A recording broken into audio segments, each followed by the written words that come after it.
Je crois qu'on peut tous le constater par nos yeux. Aujourd'hui sont nés des nouveaux quartiers, les moulins de la Veuvez, les jardins cœur de ville, des quartiers sans âme qui sont nés comme ça, sans discussion. Sur le second, les jardins cœur de ville, le conseil communal n'a même pas eu son mot à dire sur le sujet. Aujourd'hui, ce qui est important, c'est de faire participer la population à la question de l'urbanisme et du développement de la commune. Et puis, je pense que la révision du plan général d'affectation est une bonne occasion d'une discussion générale avec la population sur la ville qu'on souhaite pour demain.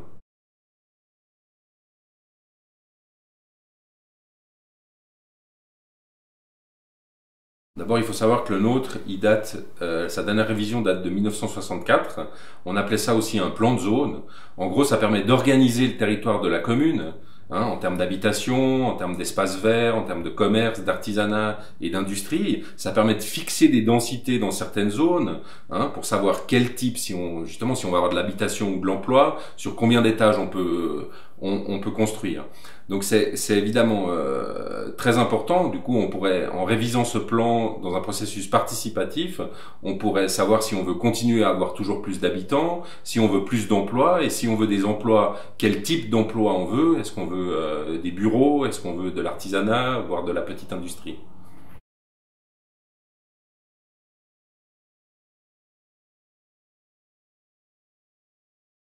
Alors évidemment, la première chose pour pouvoir participer, c'est d'avoir accès à l'information. Donc aujourd'hui, on a Internet, on a de la documentation écrite, ça c'est bien, mais c'est pas suffisant. Je pense qu'on pourrait aussi organiser des expositions qui sont aussi ouvertes en soirée et le week-end avec des gens qui sont capables de répondre aux questions des gens. Donc ça me semble une bonne piste à explorer. C'est vrai que sur le projet du nouveau collège, il y a eu cette volonté de faire un processus participatif, mais je pense qu'il n'a pas permis de faire ressortir les conflits sur la façon dont il a été organisé.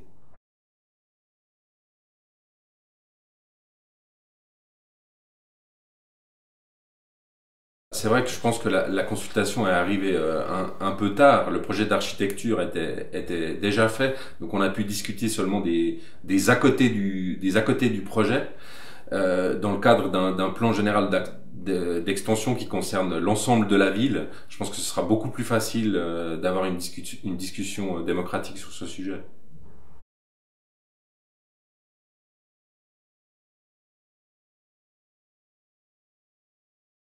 C'est vrai que le cadre de vie dépend d'un certain nombre de décisions, mais notamment un certain nombre de décisions qui appartiennent à la municipalité. C'est ce qu'on appelle les compétences municipales. On peut penser à la circulation ou au parcage. Donc je pense qu'au sein d'une municipalité, on peut avoir une grande influence sur le quotidien, des citoyens, et c'est principalement ce qui motive ma candidature à la municipalité.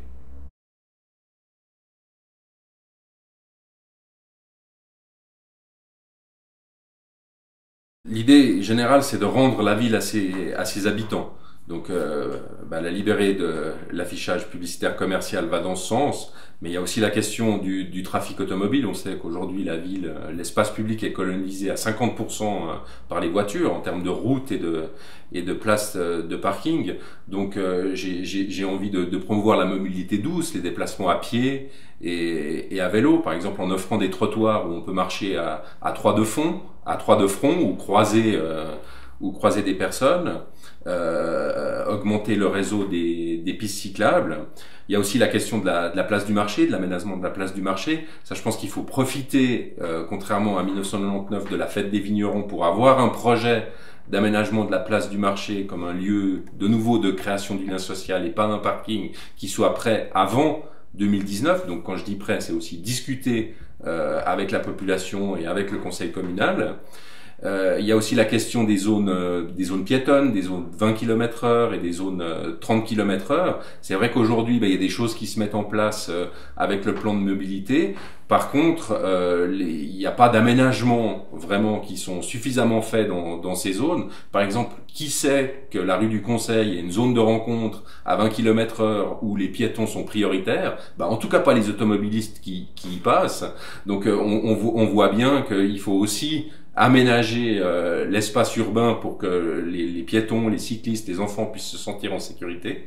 Puis il y a aussi la question du vieillissement de la population. Si on veut pas que les personnes âgées restent enfermées dans leur logement, il faut aussi avoir une ville qui respecte les différents rythmes de vie, que ce soit en matière de transport public, mais aussi en matière de bancs qui permettent de faire des pauses régulièrement dans la ville.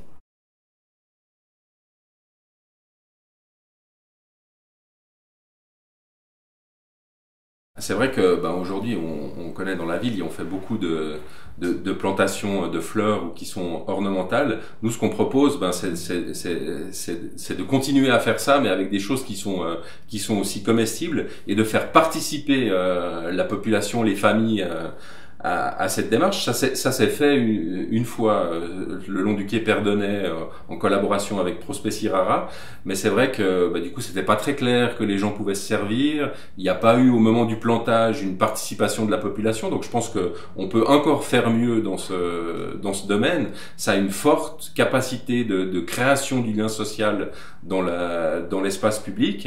Et puis en plus, alors il faut garder la tête sur les épaules, on va pas nourrir tous les habitants de Vevey en potageant la ville, mais par contre on peut imaginer que ça va perpétuer un certain nombre de savoir-faire qui aujourd'hui sont en train de se perdre, et puis ça va nous permettre de garder un lien entre la ville et la campagne.